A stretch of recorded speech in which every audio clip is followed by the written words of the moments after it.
questioned. Respect my authority. All right. We should be live. If you refresh that tab, it should hopefully come up on my page there. There we go. All right, you said hit refresh? Yeah. Well, I still can't find it.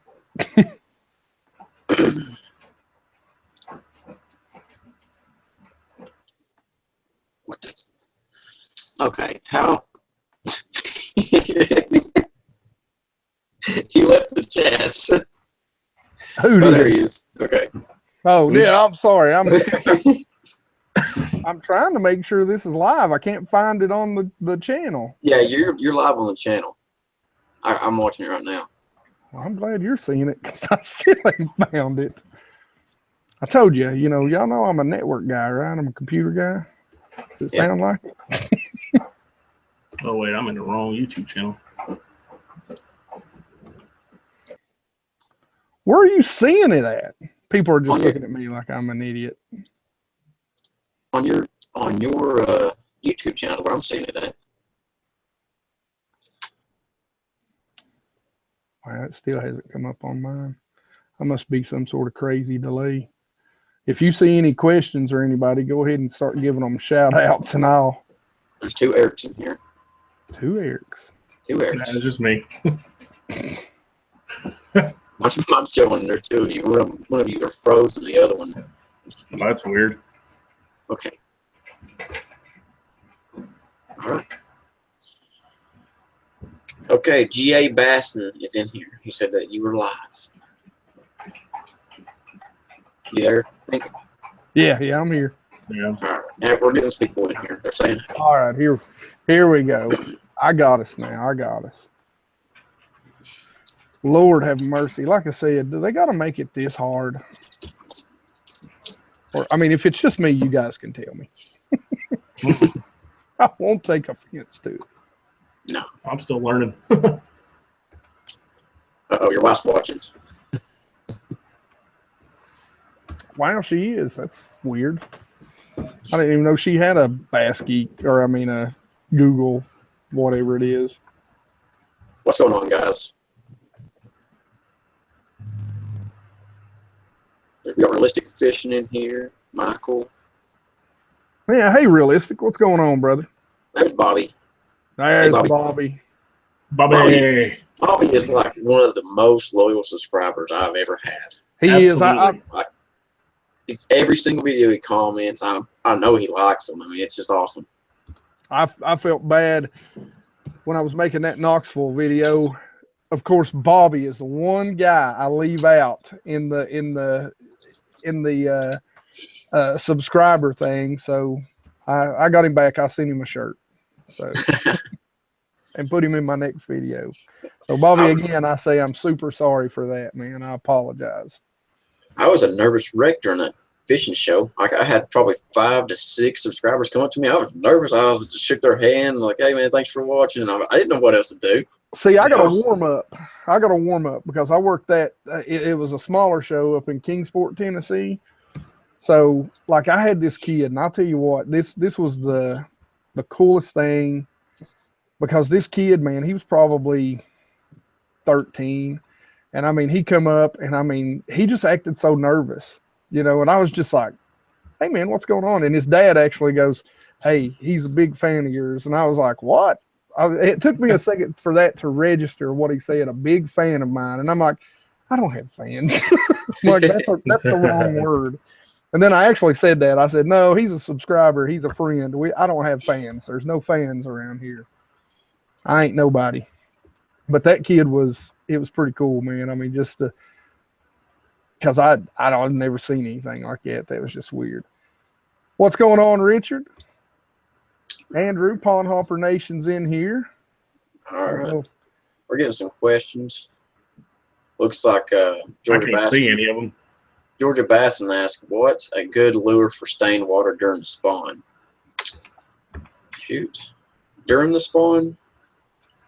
Well, I fish stained water all the time. I just throw a jig around. I mean, I'll find flats, and I'll just stay and cast a jig. That's what I do. Realistic. Thank you, Realistic. For stained water, PreSpawn, I tell you what, it's hard to beat a craw color or some sort of wiggle wart for PreSpawn. And then, you know, I mean, during the spawn, throw a white jig, throw a white anything. So.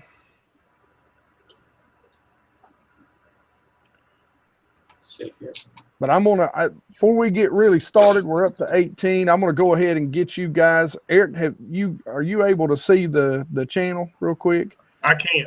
I'm not seeing the comments or anything. Are you on the live video of it though? Yeah, I can see you guys. Do a split screen. Pull up my actual channel page. Make sure you mute that video, because if you don't, you'll hear the delay and it'll drive you crazy. And not us, mute that, or not you, mute that video, but pull it up in Google, and you can actually see the comments on the side there. Oh, gotcha. Okay. But I'm going to get you guys to introduce yourself. Hey, everybody, thanks for coming out and hanging out with us tonight. Yes, Richard, I agree. A white spinnerbait is also great. These two guys right here, two guys I've got a lot of respect for. I like their fishing ability. I like their style. They're two anglers whose YouTube channels I love and I watch all the time.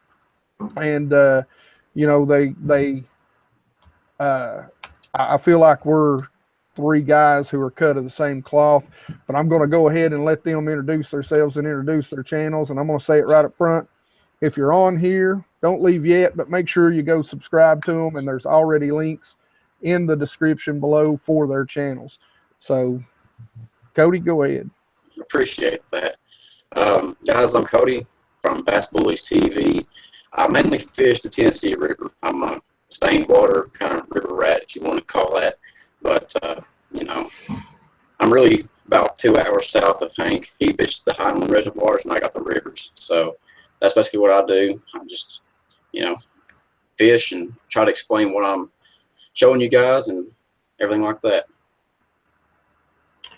I'm Eric, Tennessee Bassin, or TNBassin, should I say. I'm actually in the same area as Cody. We don't live too far apart from each other. Fort Loudon is my home lake. Norris Lake is another one that I fish a lot. But yeah, a lot of stained water and clear water as well. Basically, that's about it. Well, like I said, Cody, I think you got a short on your cable there. Every once in a while when you're moving around, it'll get real fuzzy. So be careful. Right now. Move it a little bit. You had it right there. Right there. Yeah, there's a little bit of static, but we can live with it. So, hope it's not too bad. Hey, Andrew. Andrew is with Opticast, guys. I was telling you about him in the comment section there. And Andrew, these are two guys right here. They fish a lot of ledges, Tennessee River area. I know you're looking for, and I think you might be interested in maybe talking to these guys about some pro staff positions. I just want to throw that out there. But guys, we're just basically going to open it up. We really want to talk, tournament seasons heating up. Cody is fishing the BFLs as a co this year. Eric you fish a lot of club tournaments, and he's actually I'll let you tell him about that, which I also think is a good idea. Go ahead. Well, I'm just kind of taking a break from tournament fishing this year. I did a Tennessee team trail last year, and I feel like that I need to get a little bit better before I compete with those type of guys. But yeah, this year I'm just going to focus mainly on YouTube and try to put some content out there, and that's really about it. I mean, I'm just focusing everything. I do a Thursday nighter out of Singleton Station ramp on Fort Loudon for all you local guys out there, and did that last year, and so wait for that to start back up this year. And that's probably about the only tournament I fish this year. All right, that's good. I swear though, I'm gonna get you into to co-angling. I'm telling you, you really want to learn. There's so many guys in this area that fish that BFL series, the volunteer division. Jump in.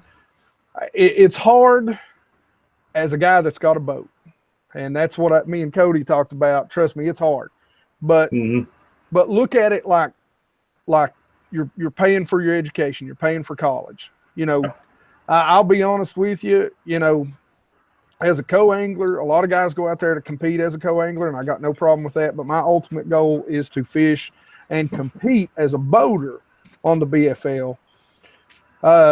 And so I think you really want to, for me, if that's your ultimate goal, and I think it would be for both of you guys because you both have boats, I think, you know, go out there a year, 2 years, and because you're only fishing 5 tournaments, you know, unless you make regionals. And you know, go out there and really pay for your education. It's cheaper than paying for 5 guided trips, that's for sure.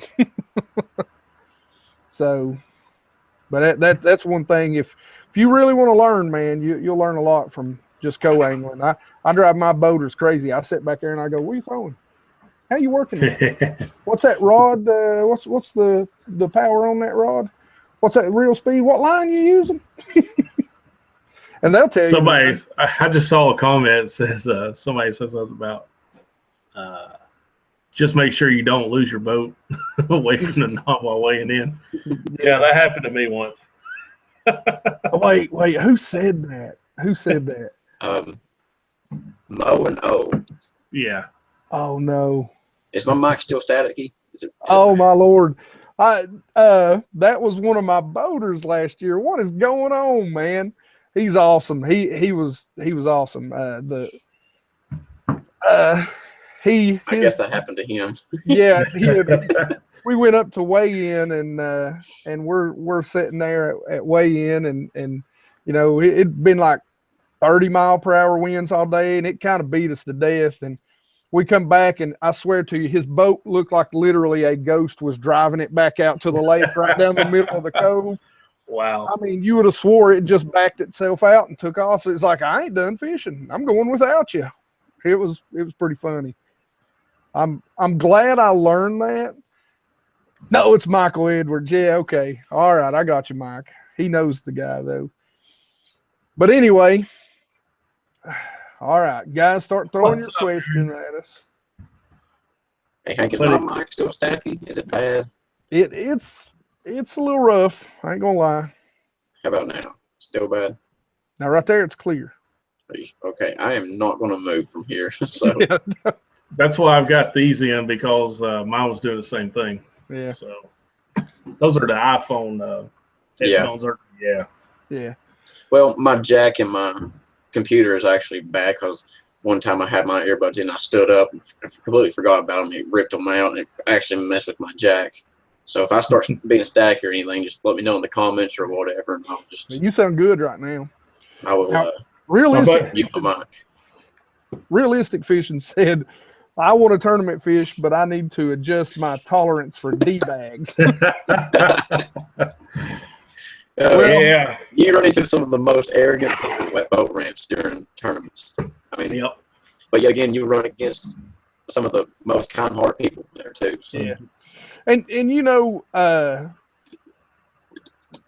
for the most part, it seems like they're all douchebags at the ramp. but I swear, once you're out there, especially, you know, every boater that I have had, as long as you respect their boat, respect their equipment, and you understand that even though you paid your entry fee, you know, you are there to assist them as much as they are there to assist you. And you know, just be helpful to your angler. You know, be helpful to him. Most of them are good guys, man, and they know they're going to have to spend 8 hours on the water with you. And so they tend to try and make it as pleasant as they can, because nobody wants to spend 8 hours in, excuse my French, but hell. So, you know. Yeah, my Aaron right there. He was my partner for the Tennessee Team Trail last year, and yeah, we did pretty good, I guess. Well, you was saying the other day you was leading in points after your first 2 tournaments or something, wasn't you? Oh, that way up in the was points. that's for the winter team trail winter team trail we was doing earlier this year. Yeah, we were. I figured I'd lose it after Douglas because I don't know why I can't figure that lake out. So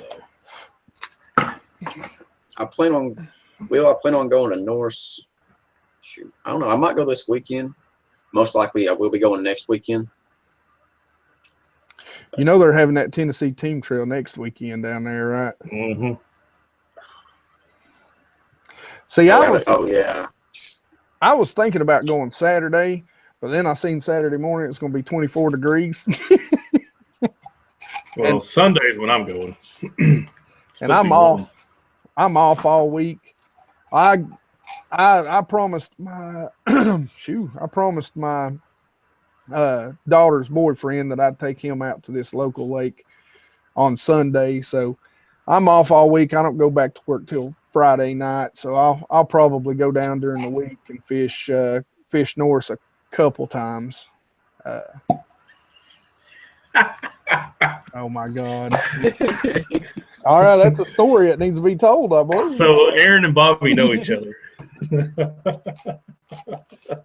Oh, Let me hear this story. I don't know the story, but No. All right. We'll let you off the hook, man. I think the story, from what I understand, is Bobby knows Aaron because Aaron is his uniform guy. Yeah, at work. So Somebody said go to Gunners, too. I would love to go to Gunners. Man, I want to go down there so bad. I mean, this is my philosophy. I mean, yes, Gunnerville, Gville, it is one of the most known lakes worldwide. But we have a lake that is an hour and a half closer that is just as good. Yeah. Chickamauga.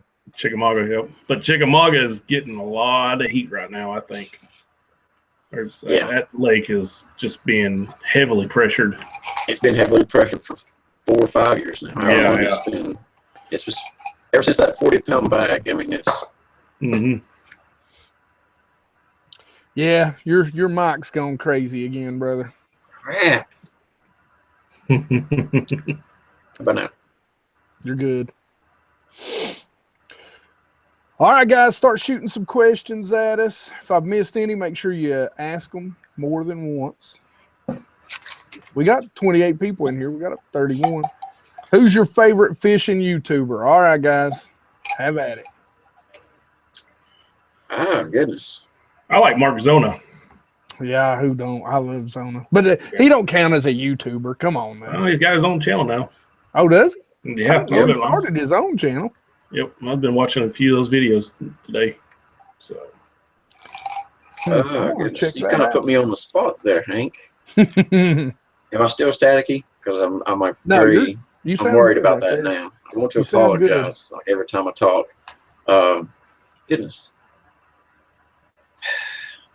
I mean, I like John B just because of his edits. I don't like some of the stuff he does, but I love him because of his edits and the way he does his videos. That's just my personal preference. And he's one of the biggest ones out there too. So he is, and I like John B. I mean, he does he does a good job, and he actually does fish. Mm-hmm. I'll tell you 2 guys that probably don't, out of that whole squad, that don't get enough, and that's both Peric and Andrew. Andrew's always taught, giving tips, when he does his videos. Somebody said Scott Martin. I agree with that. Yeah, I agree. He's been putting out some really good content. Yeah. And for me, I'll probably have to go with Tactical Bassin. I think those 2 guys, man, they laid down some knowledge on things. Mikey Balls. Mikey Balls, yeah. Yes. Hey, man, he catches some big ones. But let's see. Are any of you fish Sandy Cooper? Chica's going to get killed, much like Huntersville has been. Yeah, I agree with that. It No, I has. have not fished Santee. Actually, I have a buddy of mine. He makes my jigs for me, and I go and help him. He went and fished Santee. Shoot, I want to say back in the mid '80s, early '90s, something like that. Mhm. And him and his wife went, and they caught 3 fish over 8 pounds in one day. Yeah. I mean, granted, that was over 20 years ago, but still. You know, in the early to mid 90s, that lake would pump out some giants. I mean, you know, 100-pound or close to 100-pound. You know, I don't remember who it was. Gosh, I could see his face. But anyway, Bassmaster went down there like a couple of years in a row, and I mean, they were Paul Elias actually is who it was. Paul Elias, man, on a big old spinner bait off of a saddle. I mean, he was just jacking them. Yeah. LT Outdoors, what's up, man? And yeah, Lake Fork. I like Lake Fork too. Yeah, absolutely. Wired to Fish. That's what actually got me started in this stuff, is watching Wired to Fish. Wired to Fish is good. Somebody asked, what's your favorite reel company? I like Abu Garcia. I mean, it's all personal preference, but I like the Abu Garcia Revos. That's just my favorite reel. I picked up some R-types this year, and so far, one day out throwing them, 2. I like them quite a bit. The Daiwas. Bang for your buck. Gosh, man, can you go wrong with a Lose? I mean, they're impressive for a $100 reel. Yeah, I use Lose and Daiwas CTs, Tatula CTs. Yeah. So, but Lord, I've got a little bit of everything. I've got some XOs. I've got some Bass Pro Shops, Pro Qualifiers. I mean, I got a little bit of everything. Man, I'd really like to go to 13 fishing, but I just don't have money to spend on that stuff. No, I'll tell you, when it comes to rods and reels, I'm more of a numbers than a upper echelon of quality guy. Because when it comes to tournament fishing, and you guys tell me if I'm full of you know what, but I feel like for a rod and reel, I think the best bang for your buck is that 100 to let's say 30 mark. You get the best quality for the per dollar, I think. Yeah. I Now, agree. You know, and so for me, that's kind of what I try to do, is I try to just pick up as many rods every year. But my arsenal is set right now, man. I'm so jacked up and happy about mine. But, you know, there's maybe 2-3 rods that I'd like to add, but I mean, even if I don't really need them, it's just more of a want than a need. But that's when it comes to rods and reels, I'm more about quantity, because where I do love to fish tournaments so much, I want to be able to reach down and pick up. I hate retying. I despise it. So, you know, I try to have 2 to 3 of every type of rod that I have for any situation. That's been my goal for like 15 years, and I'm like that close right now. So, but Yep. I'm reading the comments right now. Yeah. Bass Munitions, what's going on? Hey guys, I'm gonna tell you something. Bass Munitions made me some swim baits and brought them to me. Now I'm not gonna show them to anybody yet, because I'm keeping them secret, and you know, until it gets on. But they're Clearwater swim baits. Surprise, surprise, because I fish Clearwater. I can't wait to show them to you, but I will show you 2 guys later. But I appreciate that. Bass Munitions. Lord, I can't talk. Well, yes, I will be fishing the Big Bass Tour, but I'll be fishing Sunday. That St. Jude's tournament out of Watts Bar, it's a benefit tournament. I mean, last year they had 139 boats, and it was a great turnout. They raised over 4,000 or 5,000. It might have been a lot more than that. And just benefits for St. Jude's. And I fish it every year, so I'll fish it Saturday, and then Sunday I'll be down in Chick for the Big Bass Tour. Yeah, I've heard Morristown Marine is a good trail. Mm-hmm. And yeah, Michael Fields, what's up, man? I took him to Norse with me last weekend. I was slightly hung over from that, and I apologize. I wasn't on my A game there. And Been there. yeah, he told me, he said on there, you know, I carry 50 combos on my boat, and it's actually 55. Thank you. So favorite rod company, guys? Go ahead. Go ahead, Eric. I know what yours is. Yeah, Dixie Custom Rods.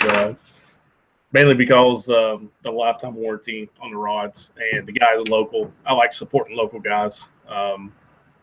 So yeah, that's the rods I use. That's the rods I buy. Yeah, that's just. I mean, I've used Dobbins Fury Series. I've used Adri Garcia's. I've used the cheap Walmart type ones that are, I can't remember I think they're Quantum or something. Yeah. But yeah, Dixie Customs is who I go to. I have different kinds of rods. I've used quite a bit of rods, but I think my favorite has to be TFO, Temple Fork Outfitters. I mean, I love their rods. If it's like how the Dixie Customs are, their lifetime warranty, and you can get them from $99 to $189, and it's some premium stuff. And the actual G. Loomis rods are no longer made by Gary Loomis. Gary Loomis went out and made his own company, which is now TFO. So you're basically getting a $400 rod for half the price. And that's one reason why I like it. Yeah, I can attest to that. He had when last time me and Cody fished together, I picked up a rod and I was impressed with it. It's a pretty good rod. I haven't tried any of the Dixies yet, but now I tell you, the past two shows that I've worked, he's been at both, and I've heard a lot of people say his rods are awesome. And I wished I would have picked one up, but I'd already bought all my rods this year, and I really couldn't afford to pick anything else up as far as the rods go. And of course, you know, Eric here tells me about that giant 10-foot crank, and I love a deep crankbait. You know, I'm an offshore structure guy, and so I will be picking one of those up, I can promise you. But my rods, I mean, I tell you, I've got rods that are Walmart specials. I mean, you know, Berkeley Cherry Woods all the way up to I'm actually trying a new company out this year called Six Gill. Well, they're not new. I mean, they've been around for a little while, but new to you. Yeah, new to me. I hadn't bought any of the rods, and so far I really like them. I like Halos. They seem to be the Halos seem to be just a little stiff for me. Mm-hmm. Even on a fast action, I like unless of course it's flipping, but I like a little tip. You know, just a little tip. I'll tell you a rod that I'm really impressed with that I picked up as a jerkbait rod, and that's the Carbon Light series by Bass Pro Shops for $130, man. I mean, that jerkbait rod that I picked up is phenomenal. I am super impressed with it. Those are some. I actually have two of them. Those are some very, very light rods. Yeah, I mean, Bass Pro Shops guys, they, you know, I ain't sponsored by them or anything. But they make some pretty good rods for good prices if you need them. I'm not sponsored by anybody. I kind of like it because I can just say whatever I want to about anything. Yeah. Well, I don't have any sponsors. I've got I have picked up some pro staff positions, you know, Opticast and Ledgehead. Me and him's really just friends. We've been friends for 15 years, so I don't really call that anything. We're just buddies. I go over and pour lead for him. Actually, I'm gonna go over and pour some lead for him this week. I saw a it says favorite spring bed lure. Okay, I go ahead. One of you all go ahead. I'm gonna tell y'all mine. What, you don't want to tell us? I'll tell y'all. Bed bait, like for bed fishing. Bed bait. Oh, I'm gonna try something out. I don't know. I'm gonna kind of been thinking about this, but using well, maybe I shouldn't say this. You done started. No. Flag on the play. So we got 30 people watching. So anyway, it's a Shad Wrap. Using a Shad Wrap and then putting a heavy sinker on it and throwing it out there and let it float up and then come back down like bluegill color. Yeah, yeah. Float up, come back down, and just kind of twitch a little bit. Man, I bet that right there. I seen I actually, believe it or not, I seen that in a Bassmaster magazine. Probably, I mean, it has been probably 8 years ago. The guy would take the saltwater, the surf triangle weights, the smaller ones, and he would throw it out there and drag it into their bed, and then just let that thing come up, and he'd just seesaw it down in it. Yeah, yeah. So, yeah, that was an old guy told me about that trick. Yeah, and so I got thinking about it. I was like, that might work. Yeah. I'll be honest with you. Again, I've got two, and one of them is a swim bait, because around here a lot of times you can't see the beds. A lot of times the dirt water's dirtier. So a great way to find them is take you a swim bait out there and just run it through, and you'll feel them peck it, and then you come back with like a shaky head or something and just drag it up, and boom, you'll feel them hit it. They'll take off with it. Now, if I'm fishing in clear water like over here and I can actually see them, most of the time I'm just going to throw. I'll just throw a shaky head in. I mean, it seems to work the best for me. So, I experienced this past year. I was just fishing, and I looked on the bank, and I saw a bed, and I saw a bass on it. We got a little bit closer, and it was about 3.5, 4 pound bass. And I noticed it was just swimming in circles. And once I got a little bit closer and started analyzing it, it was actually chasing off bluegill and everything. Well, I put on a shaky head with a crawdad, a little raised craw, hitched up in there and worked it. It never even looked at it. And it was at those bluegill. So this year I've got me a Gantriel, and I want to try it out, see if it actually, because I've watched videos and I've heard everybody say if you just throw it in there, they don't even think twice. They go after it. They go straight after it. So I've got a Gantriel, and I had bought it late in the year. It was summer by the time I bought it. So really, I threw it some during the fall, but never really got any chasers or any bites on it. But that, and I'll tell you something that I'm going to use for bedding fish this year. I bought one of those 4x4s from Bull Shad, those big square bills. Me and it's going to go have us some fun this year. There you go. So, I don't know. I just normally, like the last 2 years, I've thrown a Texas Red Crawl or a baby brush hog, or there you go. Run a square bill crankbait through them. That's a bluegill color. About 2 years ago, I could see some beds up at Fort Loudon, but last year they brought the water up so fast that the fish were putting beds. Their beds were in like 2 foot of water one day, and then the next day it's in 5 foot of water, so you couldn't see them. So yeah, last year I'm bed fishing, I just didn't get a chance to do that. I didn't either. Yeah, your mic's going crazy again. I didn't get a chance last year. One of the lakes that I like to fish, it's real clear water, and they left it down longer than what they did or what they normally do. And then it was just like all of a sudden, once the bass came up and started bedding in all these weird areas, because like all the areas that they would normally bed in were still dry. So all of a sudden, they start bedding on these, the top lip on these bluffs and all these crazy places. And then all of a sudden they raised it 12 feet. So I was like, okay, that sucks. Yeah, hopefully that don't happen this year. And I seen where Bobby asked 3 top baits to use with the pre-spawn and spawn. Well, Bobby, I think we give you the spawn, so let's talk about the pre-spawn just a little bit. And I think Aaron's right there. Right below him. Crankbait. Yeah. Is the mic okay? It's still. Yeah. All right, Eric, you go ahead. We'll let him play with his mic for a minute. Crankbait. Pre-spawn. Spinnerbait. Yeah. Pre-spawn, yeah. Crankbait, spinnerbait. And Yeah. Yeah. Sounds like it. Yeah. I'm gonna have to get this thing fixed. I'm sorry. All right. Let's see here. My top 3. Shoot.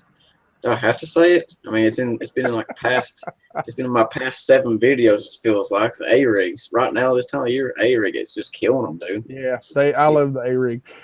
But now an A-rig for me is more of a late winter, early pre-spawn sort of bait.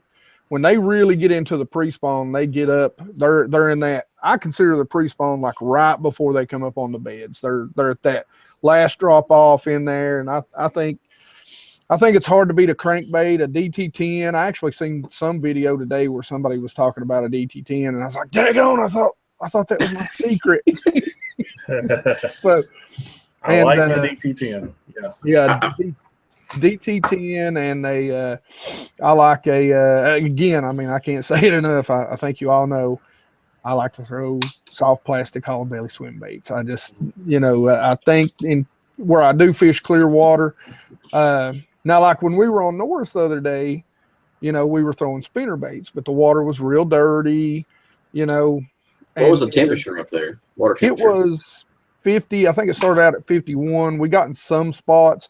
I mean, you'd have to go way back to where you were kicking up mud with the trolling motor, and you'd get to 55. But we started right down by the bridge. Oh God, what road is that runs across it down there? 33. Yeah.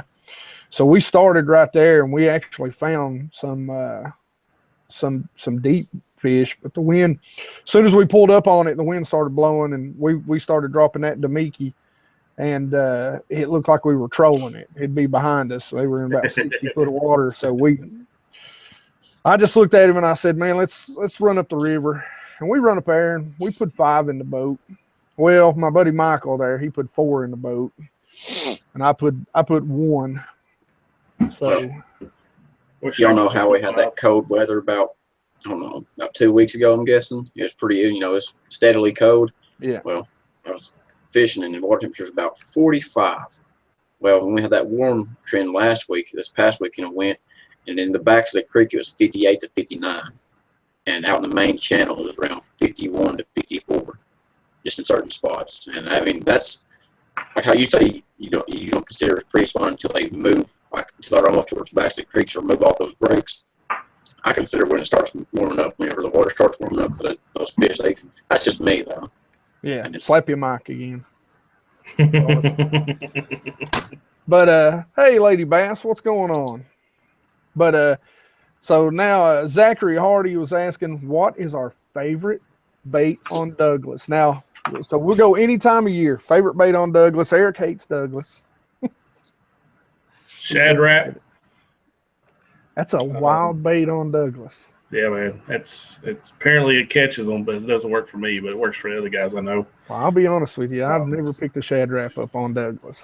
That is somebody's lying to you, I think. I saw him catch it. Really? Oh yeah. And well, it's a certain time of the year, mainly cold weather, I guess. I got you. Yeah. But spinner bait and then a football head jig. I like football head jig out there. What about you, Cody? You fish Douglas much, any? Yeah, not very much. But when I did fish it, so I'm not car out before I go ahead anymore. No, it's going crazy again. Slap your mic. How about now? Nope. No? Yep, you're good. I'm going insane. Now it's back. All right, I'll tell you mine. My favorite time to fish Douglas is surprisingly right after the spawn, when they pull out post-spawn, they pull out deep. The tournament we were down there last year, we missed it by basically a week. But anyway, it'll be right around, let's see,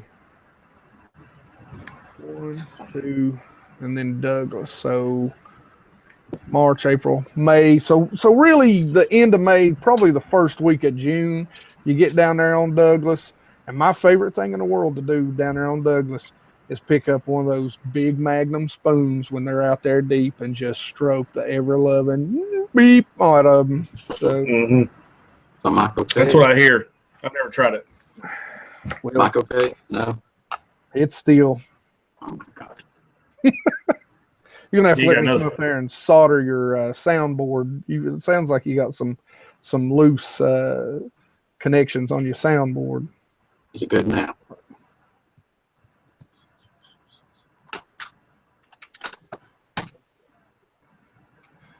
Let's see, Ed K.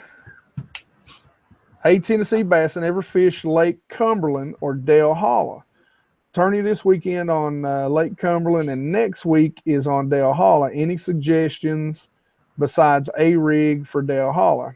Great show. Thanks. So that's No, I've never fished either of those lakes.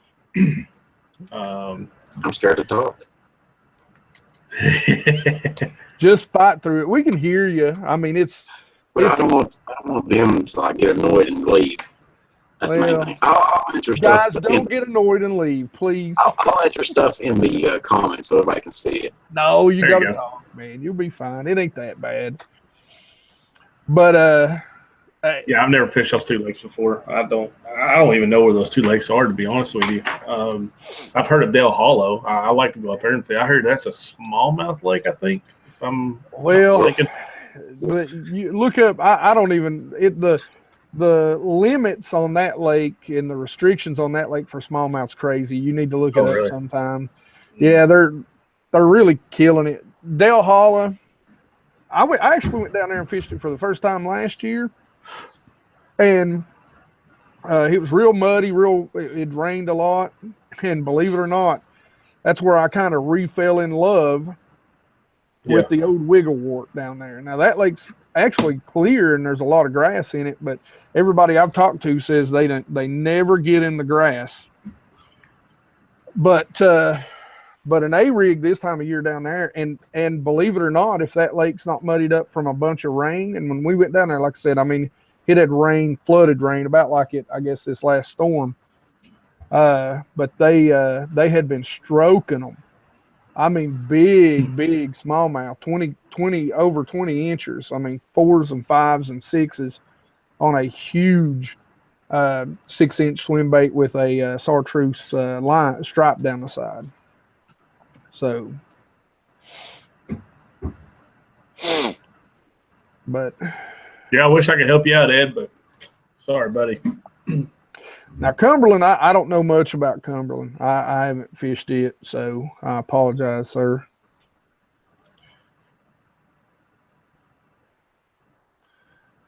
May 22nd. Oh yeah, Michael. Now Fields and Cody, I'll introduce you to Fields. He's a guy that lives close to me. He's gonna fish as a co-angler this year. Another guy that's got his own boat. He don't do a YouTube channel, but you know, he's a good guy. He's the guy in the video that when I won the trip down to Chick with Raji, he's the guy in the video that went with us down there. Okay. So if you ever seen that, sorry.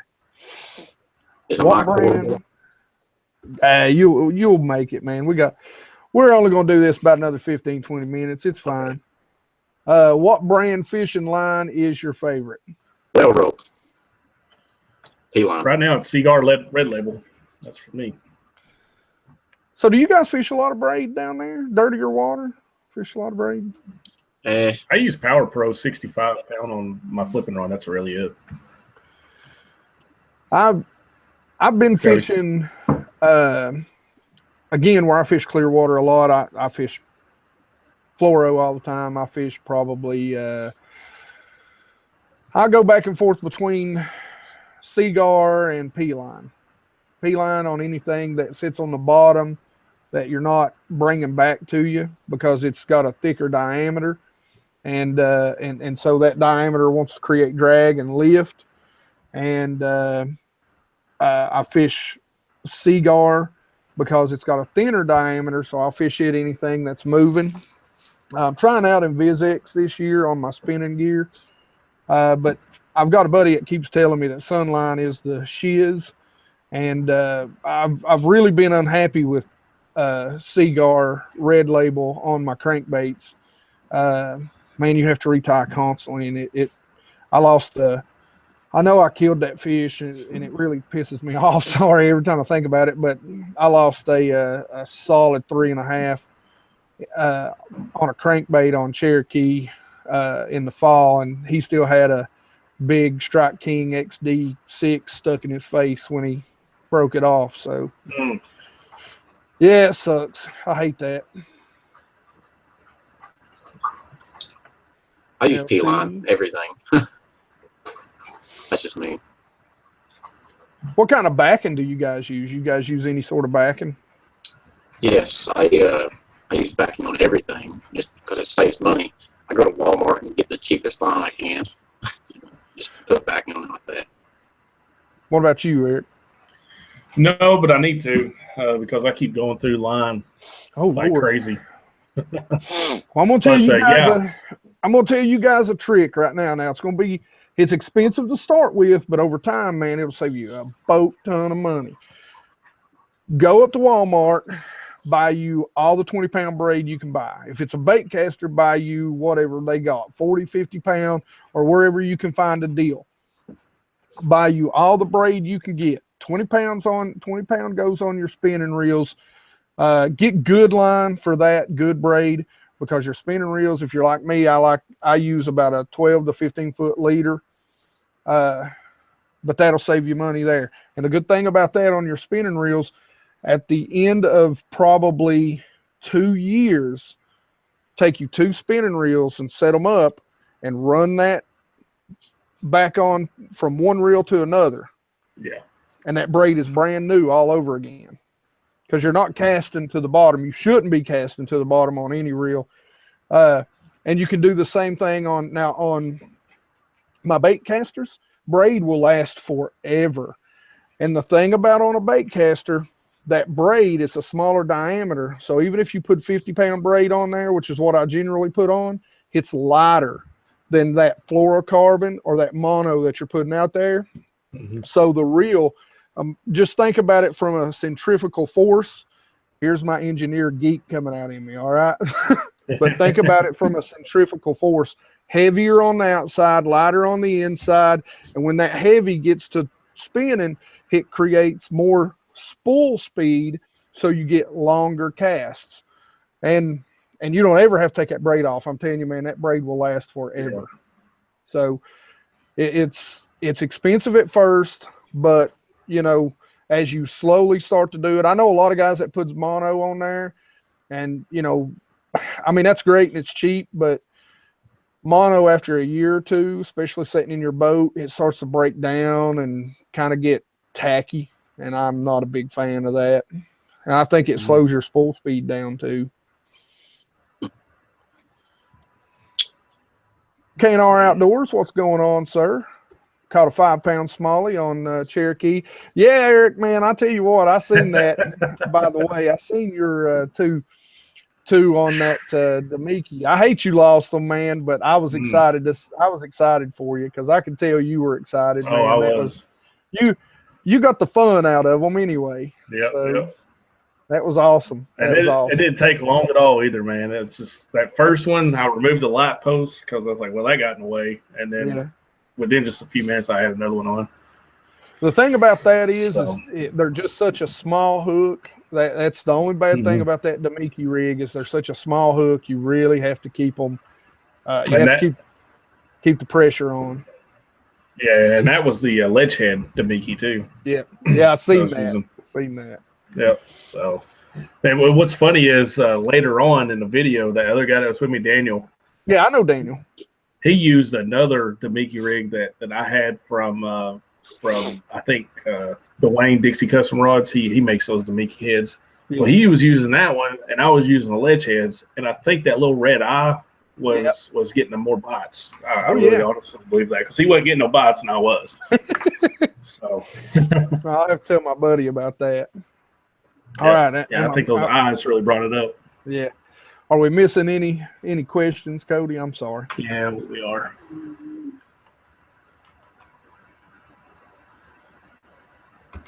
Preferred lead or not? Sorry, Cody. Go ahead. You go ahead. I was going to just answer another question. Well, go ahead. Go ahead, brother.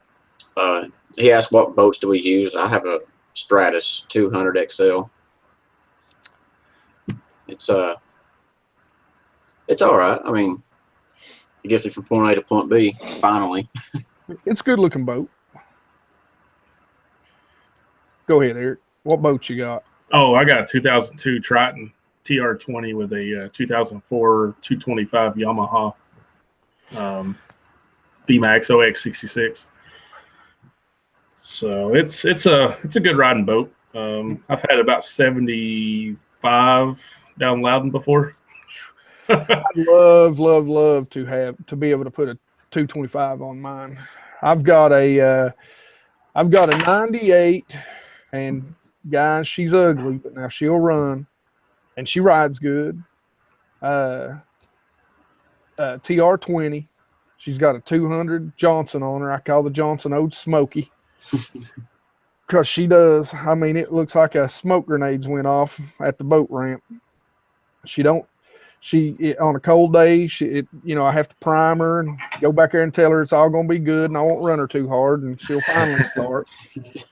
But now once she gets going, I had old Michael Fields there. We was going, we was coming back and I had us up to about 62 to 64 with a headwind of 20 miles an hour coming down Norris. I mean, and I load my boat down. I mean, it's like you can see all my stuff's not behind me now. It's all gone because it's all in my boat. I like to have it all. Mm-hmm.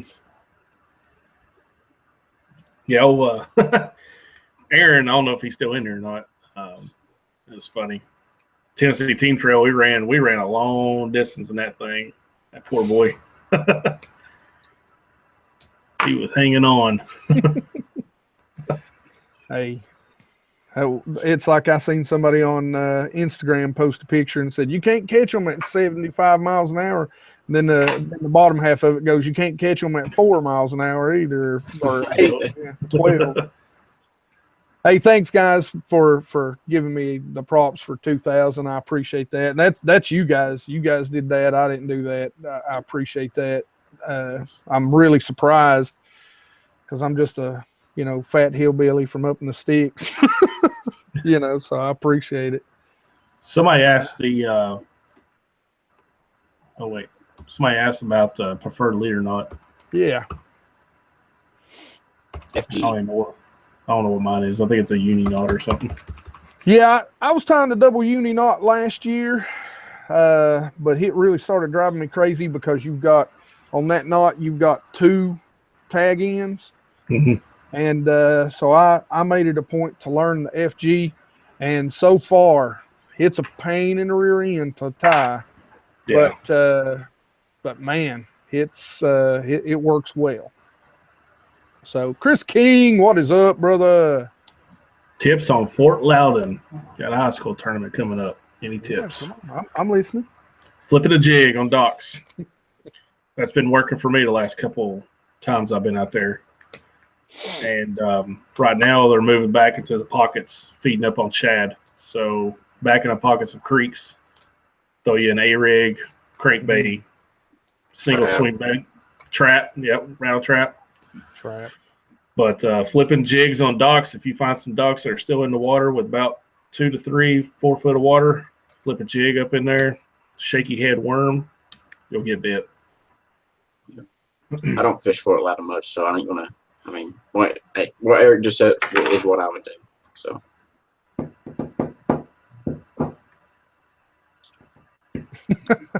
I fish Fort Loudon all the time. It's just 5 minutes down the road from Louisville Point. So. I'd like to fish Loudon. I'd like to fish Loudon. I've never got to fish Loudon. I'd like to fish. I'd like to come down that way and fish it a little more. Come on down, man. We'll go. Oh, I'm coming. Don't worry. Favorite lipless brand? Red Eye Shad. I have to agree. Red Eye Shad. I actually go back and forth between Red Eye and good old Rattle Trap. Yeah, I like Rattle Trap. Yeah, I don't think you can go wrong with either one of them. If you got I think a Red Eye works a little better if you're doing a longer pause. It's got a little better drop to it, the way it drops. Yeah, black and blue on Loudon. Aaron just pointed that out. I forgot about that. Yeah, black and blue. Can't go wrong there. But there was something I was going to ask you guys. I can't remember what it is. What kind of electronics you guys running on your boats? Go ahead, Eric. Oh, Lowrance. I got Humminbirds. What size? What do you got? I've got a HDS7 touch on the console, and then I've got it linked to an HDS9 mapping unit. So I've got dual graphs up on the front. Nice. Then I got a single HDS5 on the bow. I kind of want to upgrade that one to at least to a 7 or another 9. Yeah. Just gotta get the funds first. I have a Helix 10 at the console, and it's either 1197 or 1198 at the bow. And just so I let you guys know, I've got 2 Helix Gen 1's got 2 of the 9 SI's, got an SI on the front and on the console. And Badass Bassin TV, will I be making any trips down to Gunnersville, Wheeler, Pickwick, Wilson, or any other Alabama lakes? Man, I would love. I'll tell you what, if I'm coming though, these 2 guys got to come. You put us up, and I'll drive us down.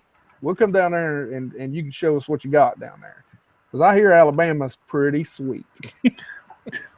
Somebody said dynamite works well. Yeah. Favorite color, size, and brand of jig? Go ahead, Cody. Wait, what? I was reading some. What would you say? Favorite color, size, and brand of jig? Well, it's a homemade from a buddy of mine. I'm pretty simple when it comes to colors. I don't like to get too many colors, so I'd say just a green pumpkin, half-ounce Arky head jig. That's what I usually throw if I'm going to throw a jig. Eric? I like to keep it simple. I have 3 colors. I have green pumpkin, black and blue, and peanut butter and jelly. Or, yeah, something like that, peanut butter and jelly.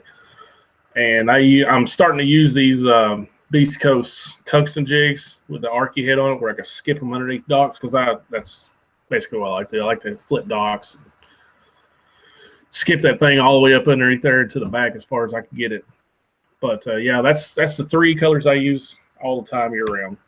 And then I'll take the green pumpkin and I'll use a trailer, and I'll dip it in some methylate JJ's Magic and make those tips like the fire orange. So it works out pretty good. I use probably 5 different colors, but if I had to pick my favorite, definitely an Arky jig. An Arky head is going to be my favorite. I don't really have a favorite brand. There's a guy that's actually local by the name of Smoky Mountain Jigs. You can find him on, I think, Facebook. I ordered a bunch from him this year. Like the looks of them. It's got the living rubber and the silicone combination, 70 thread count. So I'm pretty jacked up, real thick skirt. So I'm gonna try them out this year.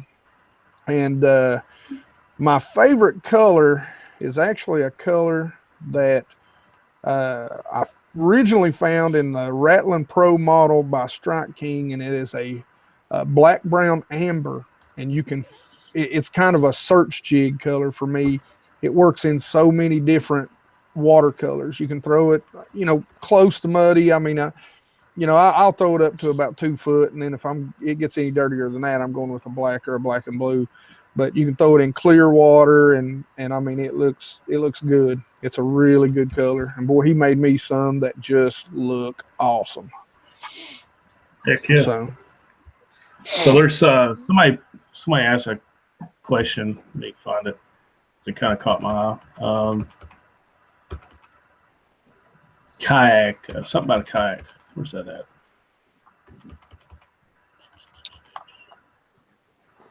My mom's chin there. You guys see it?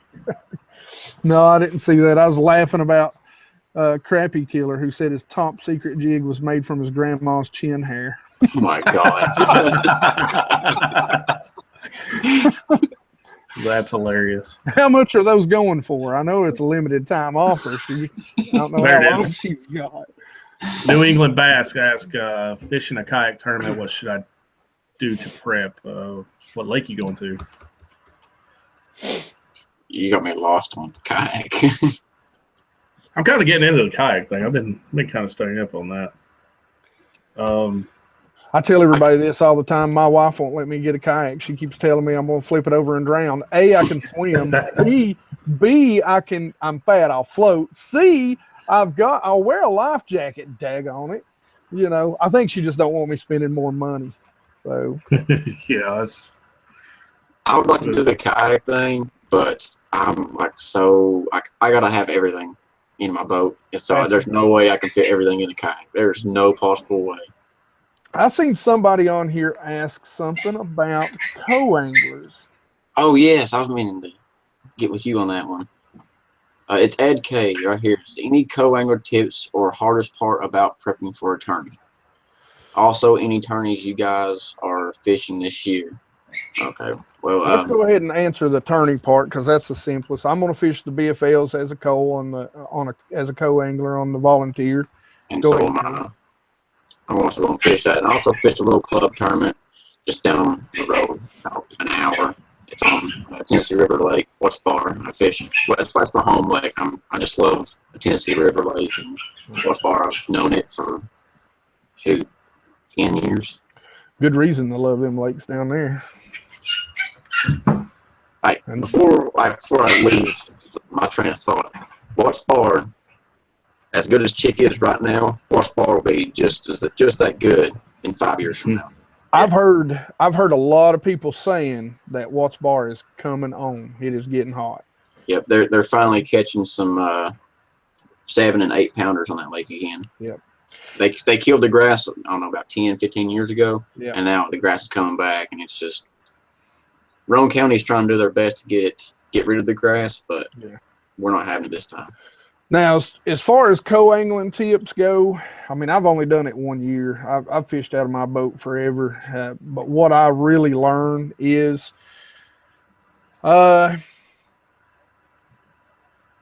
really fish for the bite. Don't get frustrated that your boater is stroking them or they're catching them. Believe it or not, there's a lot of days that 3 small bass it'll make you money. Focus on what's going on and don't focus other than where your angler is casting. Don't focus on your angler.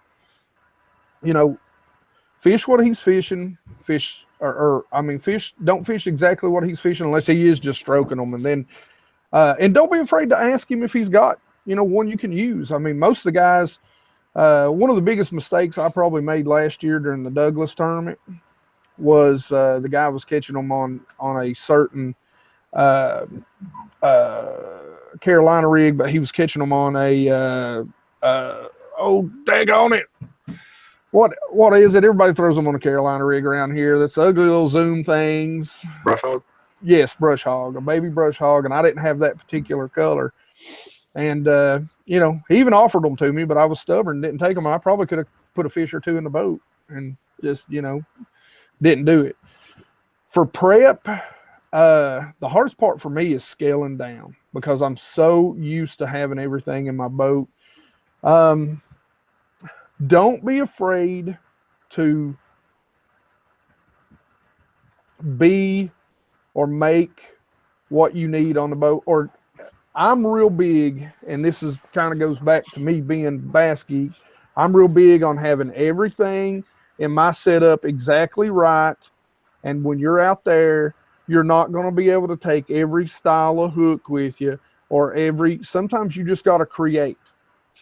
Be ready to create.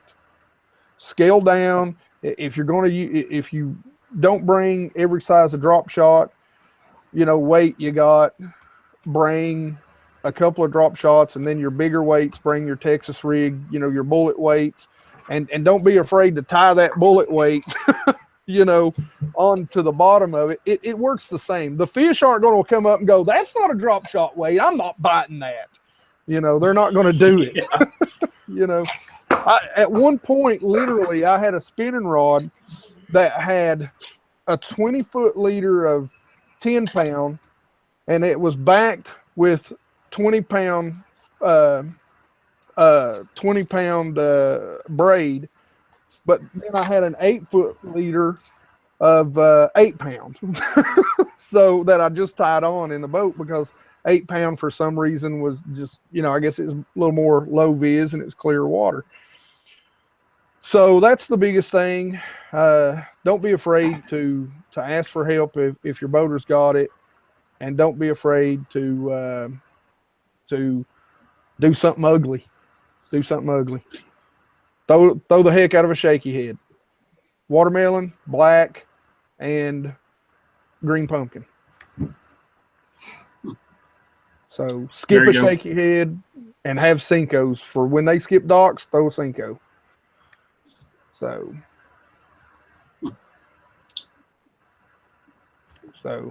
all right, guys, we're going to go for, what y'all say? We'll go till 9:15. Y'all good with that? Fine with me. All right. Y'all seen any good questions while I was running my mouth there? My pie hole? As a co-angler, I think you have to be 18. You might be able to do it at 16 as long as you get your parents' consent. I believe that's right, but check out their website. Sorry, guys. Lucas Barr just asked how old you had to be to fish a BFL as a co-angler. I'm reading all these comments, trying to find the questions. Guys, I will say, we've kept about 26 to 29 all night. Maybe hit the 30, over 30 a couple times. I say 26, now we're down to 25. I do appreciate all you guys coming out. Oh yeah, definitely. I will Bass Munitions. By the way, guys, make sure you do check out Bass Munition Lures. He's been featured in Lucky Tackle Box, and he's actually a hometown guy. So check out some of his stuff. And Cody, I'm telling you, hit him up and get some of those South Holston Bass Munitions. What's them worms' names again? Listen, I can't even talk. The South Holston, I got like a 30-pack, though. I'll let you borrow some, Cody. LT, man, you're awesome. Like I said, guys, go subscribe to these two guys. Bass Bullies. Cody is Bass Bullies. I've called him Cody all night, and I've called him Eric all night because I know him and I like him that much that hopefully we're on first name basis. I've just been using it. Yeah. I promise you guys, my videos aren't as bad as this mic quality. I will try to get this fixed. No, I promise that. They both make quality videos, and I'll tell you, I'm so jealous over Eric's intro right now. It's just killing me. I've been working for like days to figure out how to get me a better intro up and running. So, yeah, Cody, that's thank you.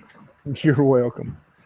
But they both make great videos, and they both teach, and you guys know that's something that I'm big on. I love a good entertaining video, a well edited, a well thought out video. But if it don't got guts, then it's just something I watch while drinking a beer. So I'm trying to come up with some new content and everything, trying to make it interesting. And one thing I'm gonna start doing, and I'll let these guys know. I already told you guys, Hank and Cody, but buddy of mine, I'm gonna get my buddy involved, and he subscribes to MTB and Mystery Tackle Box, and I subscribe to Lucky Tackle Box. Yeah, that's it, Lucky Tackle Box. And make sure I said that right. There's like 4 or 5 of them out there, I think. But anyway, we're gonna start this month with this month's subscription, and we're gonna start doing a head-to-head competition, and we're gonna try to do that each month. We're both not subscribed by either one of these companies, so we can give our honest opinion on what's in the box, and so hopefully it's going to turn out pretty good. I hope we can continue that for the rest of the year, and so on. So anyway, kind of look for that. So there was I'm going to touch on a subject that actually I wrote an article for a local paper. I wrote an outdoor article a few years back. Crappie Killer actually asked, he asked if you ever heard of keeping the smaller bass to help the bigger bass grow. And believe it or not, now I've read up about a lot of pond management, and I grew up fishing a lot of small lakes. And there's a particular lake in my area that, you know, I can go catch like 30 small bass. But believe it or not, I actually have an article. Like I said, I used to write for a newspaper, and I have an article that actually lays out how many bass per acre, large females, and you wouldn't believe how small that is. 1 acre can only support about 5 full-grown females.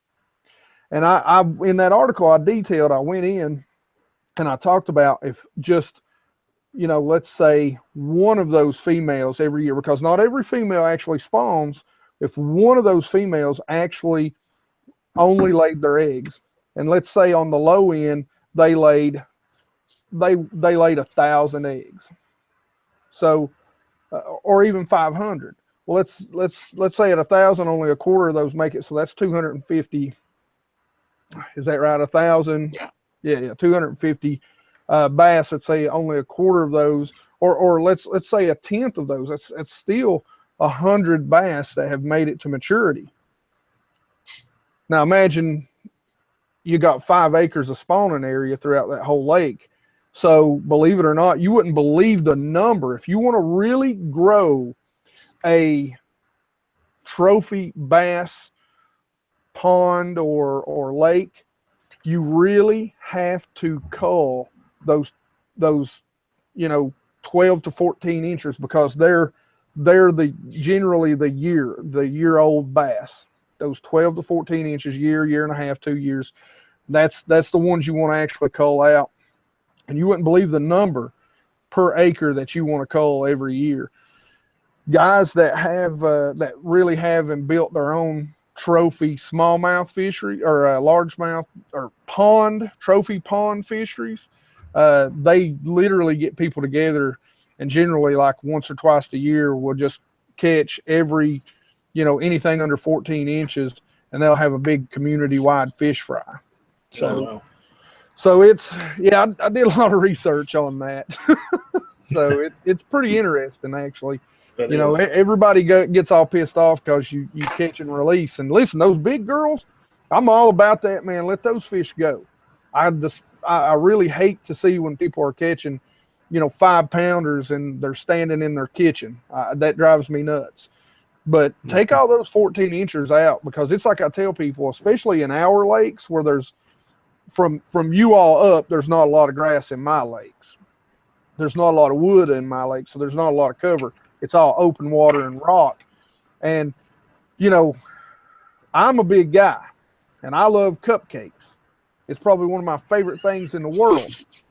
But if me and Cody get out on a football field, and I put Cody at one goal line, and he might even hate cupcakes, but I put me at the other goal line, and I put my favorite cupcake in the world on the 50, Cody's skinny little rear end's going to outrun me to it every daggone time.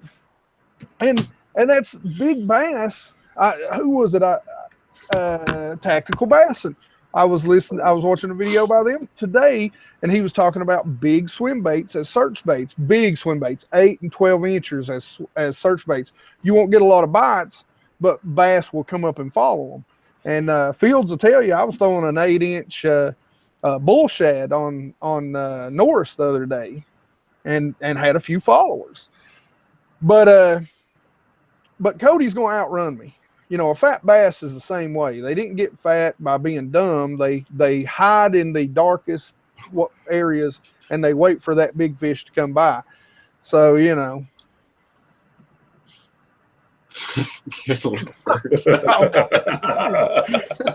God almighty. Oh, wow.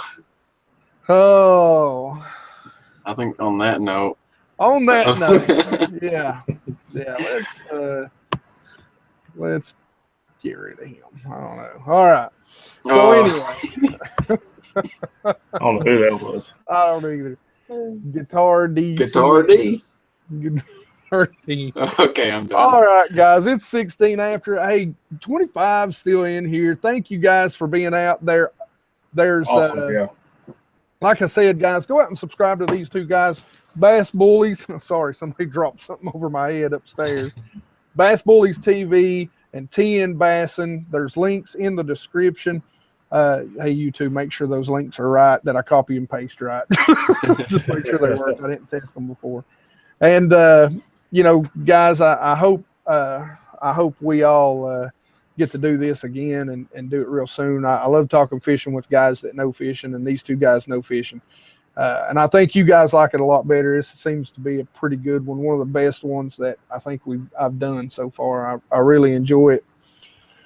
I am going to pump a couple of my pro staffs. Guys, there is a Ledgehead discount code in the description. Go down there if you want to try some really great swim bait heads. Go down there and pick you some up, ledgehead.com. Opticast, there is a discount code for them down there. And I just jumped in with Rageous. So if you guys are fishing tournaments and you want, I picked up a hoodie from them and a summer tournament jersey. They are awesome. There's a discount code for that. And last but not least, I just jumped in with Connect Scale. And so there is a link for you guys to go out and pick up the Connect Scales. And I'm hoping I'm going to get these two yahoos in with the Connect and Opticast. I think they'll like both of those products, and it'll help them out a lot. Yeah. So I'd love to be on with Connect, man. I don't even have a set of scales in my boat, so that'd be perfect. but so far I love the Connect stuff. But all right, guys, we appreciate you coming out. Please go sub to these two. They're awesome. Yep. You guys rock.